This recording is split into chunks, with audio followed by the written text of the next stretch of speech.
இந்த பச்சை வாசனை போனதுக்கப்புறம் ப்ரான் எடுத்து சாட் பண்ணுங்கள்.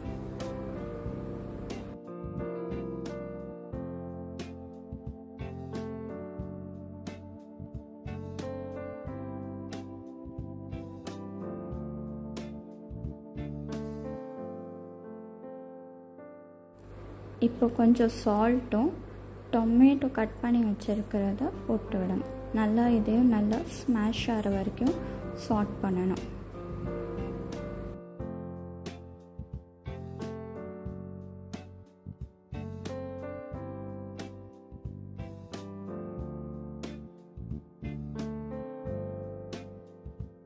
இப்போ டொமேட்டோ நல்லா குக் ஆகிடுச்சு. இப்போது மஞ்சத்தூள், மிளகாத்தூள், கரம் மசாலா, உப்பு எவ்வளோ சேர்க்கணுமோ சேர்த்து நல்லா சாட் பண்ணி விடணும். ஒரு 10 மினிட்ஸ் நல்லா பண்ணணும்.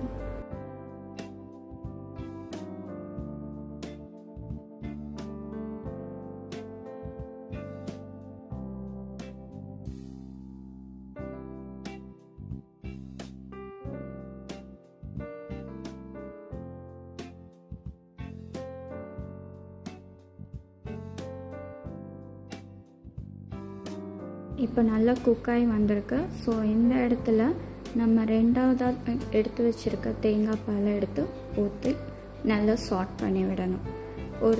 ஒரு 10 மினிட்ஸ் நல்லா குக் பண்ணி விடுங்க.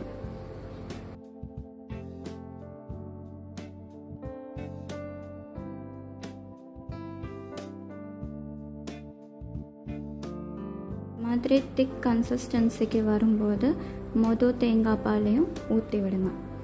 அதையும் ஒரு கொஞ்ச நேரம் நம்ம குக் பண்ணால் போதும். ஸோ அந்த டேஸ்ட் வந்து நல்லாயிருக்கும். ஸோ கிரேவி ரெடி ஆகிடுச்சு. இப்போ இந்த கிரேவி வந்து நம்ம சப்பாத்தி, தோசை, இட்லி எதுக்கும் தொட்டு சாப்பிட்லாம். இல்லை இந்த கிரேவி இன்னும் கொஞ்சம் திக் பண்ணோன்னா நம்ம சாதத்துக்கு சைட் டிஷ்ஷாகவும் சாப்பிட்லாம். So have a nice day. நல்லா இருந்தால் கமெண்ட் பண்ணுங்கள், லைக் பண்ணுங்கள், சப்ஸ்கிரைப் பண்ணுங்கள். Thank you very much.